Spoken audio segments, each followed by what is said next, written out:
Hi, welcome to the Faculty of Languages and Communication, University Pendidikan Sultan Idris. This video is divided into 4 parts. Part A, how to write an effective journal. Part B, how to write an abstract. Part C, how to convert thesis chapters into journal articles for publication. And finally, Part D, finding the right journal for publication. In this video, I am going to share about how to write an effective journal article and get it published. In this video, I will break down and demystify the format of an article for a general journal.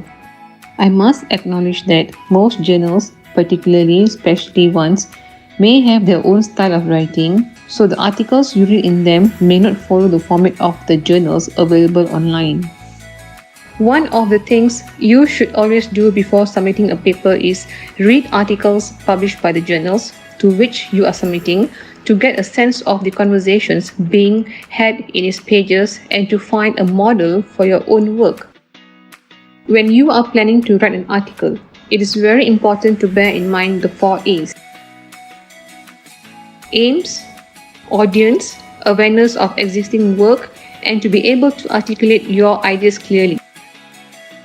Publication of articles is crucial in terms of self-advancement for career purposes as well as self-satisfaction, the reputation and status, perhaps funding of researchers' own institution, and globally, it is also very important because publication of research results is how knowledge, understanding gets disseminated, which could then be used, tested and turned into policy by people well beyond the normal communication range of the individual.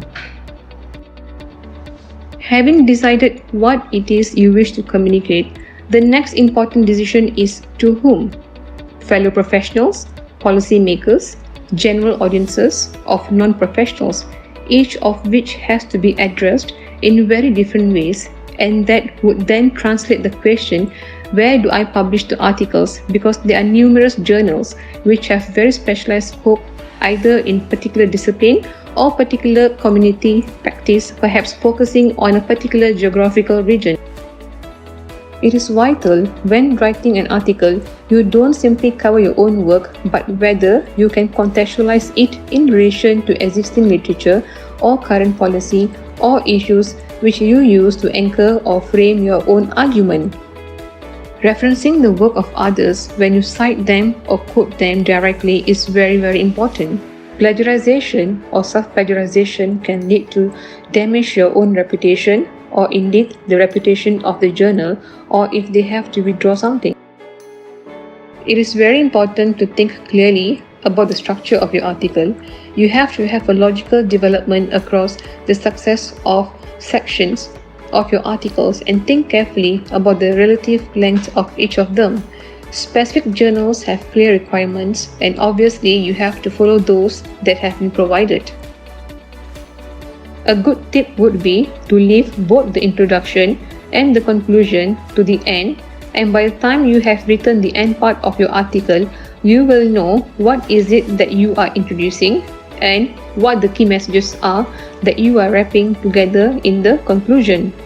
No matter how careful you are, there are chances that 1 to 2 grammatical errors or spelling errors might slip in.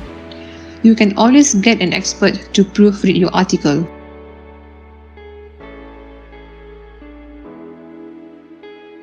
The sense of pride that one does get upon publishing the article is incredible and great, which makes all the struggles to get over the finishing line worthwhile.